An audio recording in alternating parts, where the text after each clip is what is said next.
Ciao a tutti and welcome to Donkey Stable, the English-speaking show for Società Sportivo Calcio Napoli. And on today's episode, we're going to preview the Europa League match that Napoli have ahead against RB Salzburg. Up next.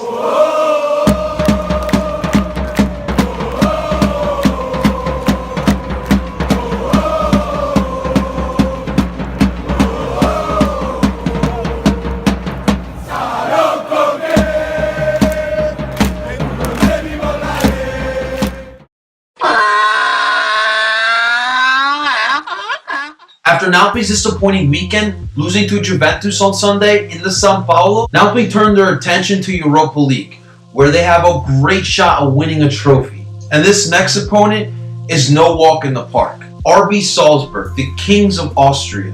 Now, over here in the United States, I know all about the RB system, as my rival is New York Red Bulls. One thing we must say by a Red Bull-ran team is that development in the belief in youth is huge, and always expect a Red Bull team to high press on you. Now, looking at this RB Salzburg team, they are dominating the Austrian league, as well as being a constant team in the Europa League. In the last round of the Europa League, they came back and beat Club Brugge after losing 2-1 in the first leg, coming back home and beating up on them 4-0. When it comes tactically to RB Salzburg, one thing you'll notice is that they run some similar tactics to us. They always like to run a 4-back system, and it's always a variation of either a 4-4-2, a 4-3-1-2, or a 4-1-2-1-2.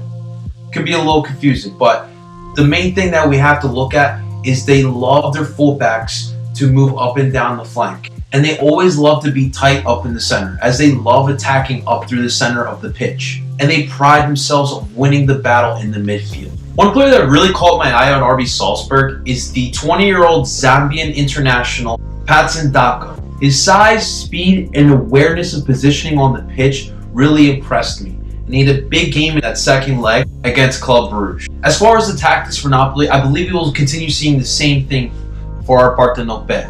4-4-2 continuing on with that. In the goal, I believe we will see Alex Meret back. A big match for him to bounce back after the disappointing red card in the Juventus match. As far as the back line is concerned, I believe we will see from left to right, Fauzi Gulam, Kalidou Koulibaly, Nikola Maximovic, and Kevin Malkoui. Now, Gulam did not get any playing time in the Juventus match. I believe this is a match we should see him out there. He should be physically fit. And like I mentioned, we need to attack those wide open flanks that RB Salzburg love to let open. On the other side, Kevin Malkoui, this is going to be a big match for him to bounce back. Obviously, he was a big focal point of why Alex Meret got sent off, and I'm really looking forward to see if he can bounce back from that. As far as the midfield goes, I believe we will see the same midfield that we have been seeing. Starting left to right, we'll see Fabian Ruiz, Piotr Zielinski, Michael Lalane, and Jose Callejon. And up top, same thing. Lorenzo Insigne and Arkadiusz Milik. For Lorenzo, another player who has to have a big match as well. Needs to bounce back from that Juventus match. I have full confidence that he will do that. And for Milik, it will be huge for him as well. His body height, his size, and his goal scoring ability, and his presence in the box especially, is what we're going to need with this RB Salzburg team, who love to crowd the box. All season long, we've noticed from Napoli that after a big loss, Ancelotti always gets these guys ready for the next match. And I believe that trend will continue here. I believe in the first match, Napoli traveling over to Salzburg, they will take care of business and win this match 2-0. But those are my thoughts on this match, guys. What do you think will happen with Napoli in this Europa League match against Salzburg? In the comments below, let me know what you guys think. I appreciate you giving this video a check out. Of course, like the video and subscribe to my channel, as we plan on doing a lot more Napoli content. Of course, thanks again, and Forza Napoli.